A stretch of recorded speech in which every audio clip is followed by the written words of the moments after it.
Hi, how's everyone doing out there tonight? So, we're going to go ahead and kick off this episode with the title of it, which is called I Would Never Show My Weakness. Now, this story comes to me from a good friend of mine who worked with a leader that he presented the idea of weakness after having attended a Dale Carnegie presentation in which he learned about the value of a leader being able to display weakness to his employees and how much more output and positive productivity can be the outcome of being able to show that flaw and not necessarily just be an authority figure or be a figure of of a leader, but rather that you also are human. And with that being said, I will go ahead and just veer off here a little bit. It is important for anyone in a leadership role to be able to connect with their employees or anyone that works underneath them or anyone they're trying to get to follow their idea, their vision, their master plan, the project that they're working on. It's very valuable that people are able to see you and value you as an actual authentic human being because you connect with them at that very primitive level.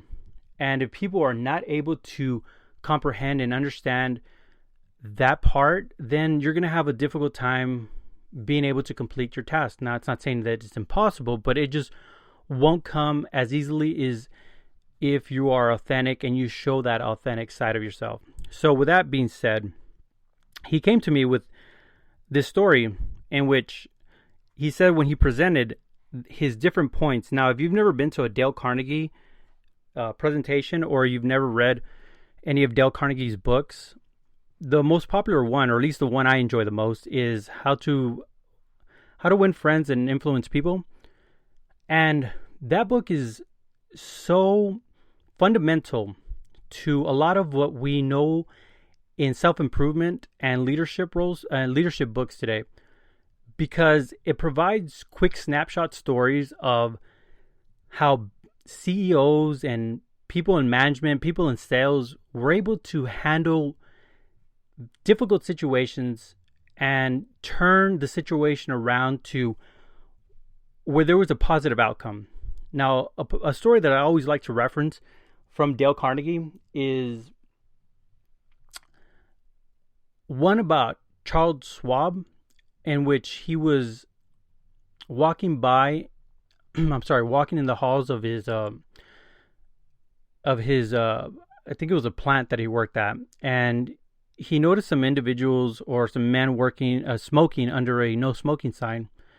And rather than go over to the men and let them know that they were violating literally the policy right underneath where it's written, do not smoke, he instead handed them cigars and let them know that he appreciated if they wouldn't do it again, and he appreciated them and valued them as workers. And apparently, after that incident, that was an incident that he would never have to address anymore because the men felt valued and they felt respected and thus never challenged or never bothered to violate that policy again. So, in my opinion, the reason that happened was because he was really just honest. He wasn't an authority figure, and when he walked up to him, he gave him a small gift as far as cigars, and he just let them know that one, they were valued, and two, he asked them pleasantly, please don't do this again, and it went a long way. And so going back to the incident with my friend here about addressing showing weakness is a valuable key point when working with employees and people who you need to buy into your idea or your project.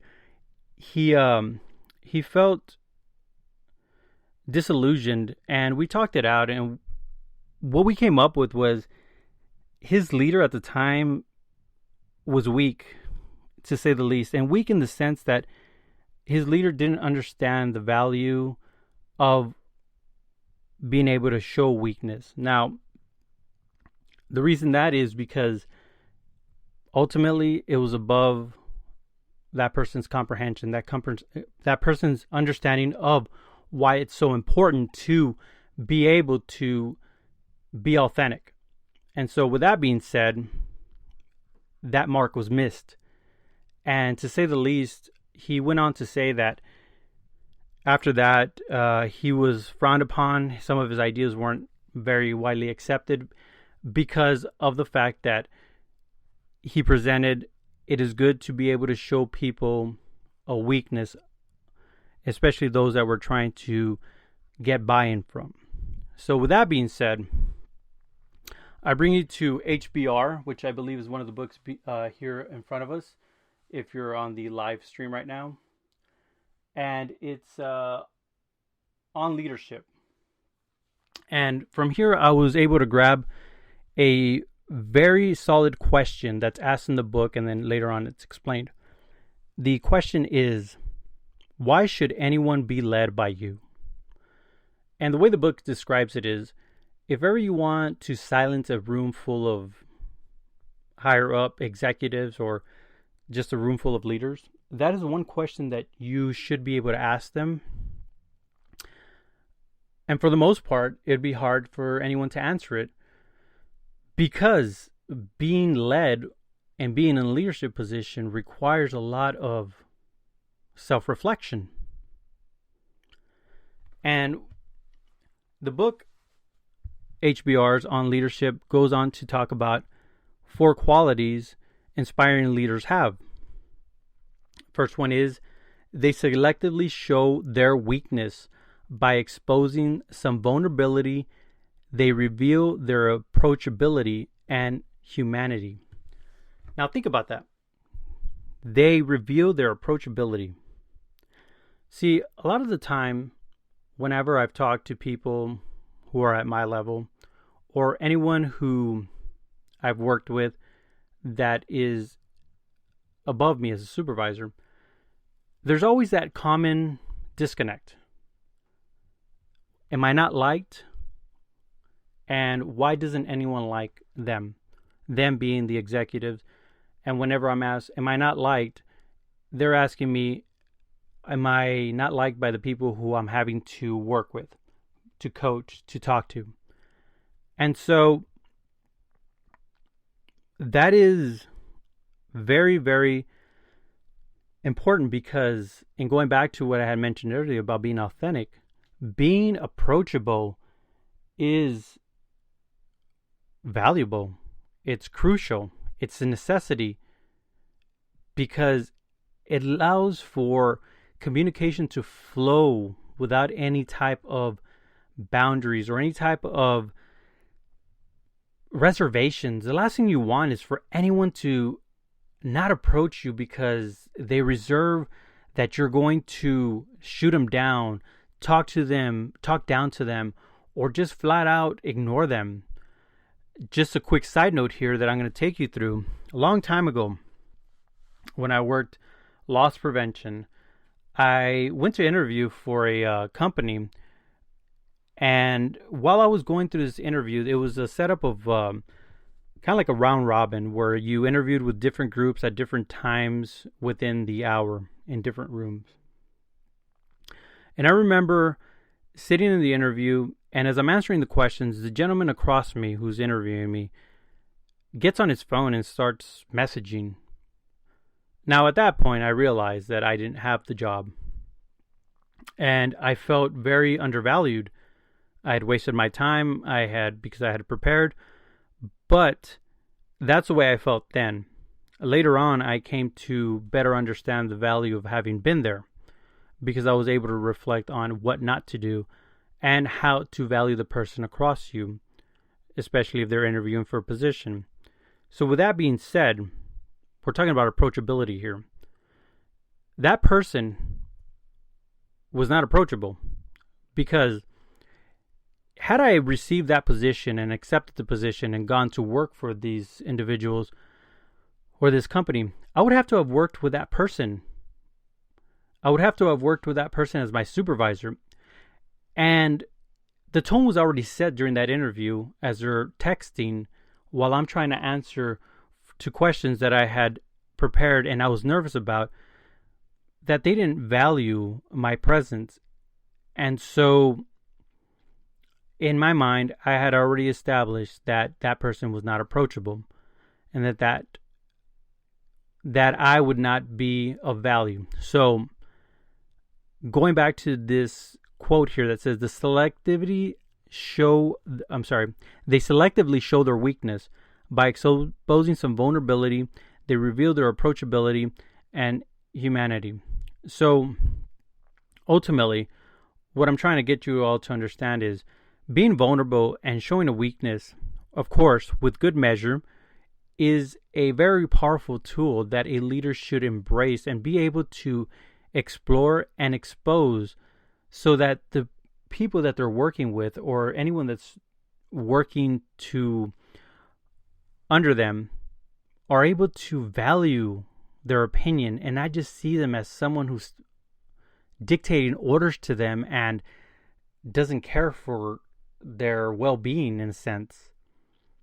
Not to say that every leader who does not show weakness does not care, but it's the message that you're sending when you do not do this that ultimately resonates very loudly with anyone who's underneath that leadership.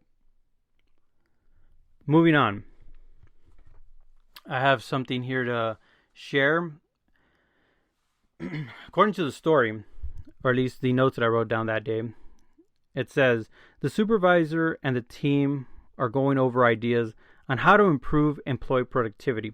So what I'm sharing with you right now are more details of the presentation, of the communication that my friend presented to the leadership about exposing or being able to reveal weakness to other employees or subordinates. So, the supervisor and the team are going over ideas on how to improve employee productivity. The supervisor requested ideas. Now remember, at this point, he had already gone to a Dale Carnegie conference and come back with some really innovative ideas from Dale Carnegie, and was presenting them here at this group meeting. The supervisor requested ideas.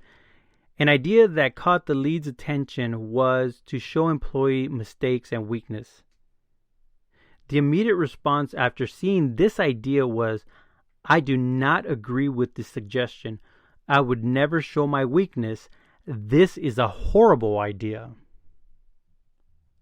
A horrible idea. Now remember, we're trying to be able to establish a solid line of communication with employees to increase productivity. To automatically think an idea is horrible and not provide any type of why would this be of value to us response is already showing that this leader was never approachable in the first place. So again, let me repeat that. Because this leader immediately provided the response of it being a horrible idea, instead of encouraging dialogue for explanation on why this concept would be brought upon or brought forth, rather than have that open dialogue and discussion and be ones to talk it through, the idea was automatically shot down with the word use of horrible, never. Those two words right there are automatic shut down, stay quiet, stay in your lane, please do not speak. And I use that because that's exactly what my friend shared with me as far as when he was discussing this with me, that he felt like there was no voice left in him after that, or at least in that moment. So I go on to share another quote from HBR's On Leadership.